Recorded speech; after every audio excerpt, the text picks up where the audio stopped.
এখন আমরা সমাধান করব 161 পৃষ্ঠা। এখানে বলা হচ্ছে যে জ্যামিতিক কোণ ও ত্রিকোণমিতিক কোণের মধ্যে যে তফাৎ এই দুটো নিয়ে আলোচনা। তো জ্যামিতিক কোণের মধ্যে পার্থক্য কি?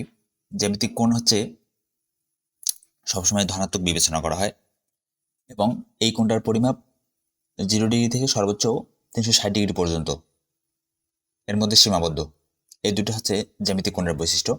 আর অন্যদিকে ত্রিকোণমিতিক কোণের বৈশিষ্ট্য হচ্ছে ত্রিকোণমিতিক কোণটা ধনাত্মক এবং ঋণাত্মক দুটোই হতে পারে এবং এই ত্রিকোণমিতিক কোণের পরিমাপ 360 ডিগ্রি এর চেয়েও বেশিও হতে পারে।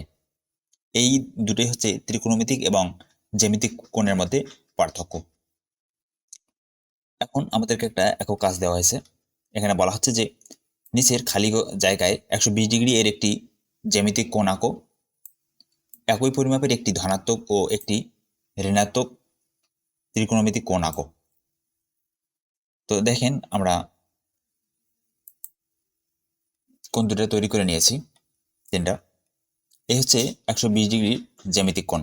আর মনে করেন এটা হচ্ছে ও, এটা হচ্ছে এ, এই রেখাটা, এটা হচ্ছে বি। এটা হচ্ছে 120 ডিগ্রির জ্যামিতিক কোণ। অপরদিকে 120 ডিগ্রির ধনাত্মক কোণটা কি? জ্যামিতিক কোণ এবং ধনাত্মক কোণের আকৃতিটা সেম, এই ঋণাত্মকের বেলায় একটু আলাদা।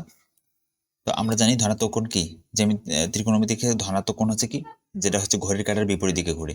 তো এটা হচ্ছে ঘড়ির কাঁটার বিপরীত দিকে কোণটা, এটা হচ্ছে জ্যামিতিক কোণ। মনে করেন এই রশ্মিটার নাম হচ্ছে সি, মূলবিন্দু হচ্ছে ও, এই রশ্মিটা হচ্ছে ডি, এটা হচ্ছে ই। এই যে কোণটা 120 ডিগ্রি, এটা হচ্ছে ধনাত্মক ত্রিকোণমিতিক কোণ এবং ঋণাত্মক ত্রিকোণমিতিক কোণ।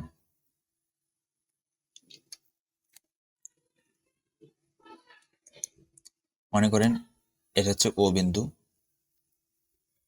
এটা হচ্ছে এক্স, এটা হচ্ছে ওয়াই, এটা হচ্ছে জেড।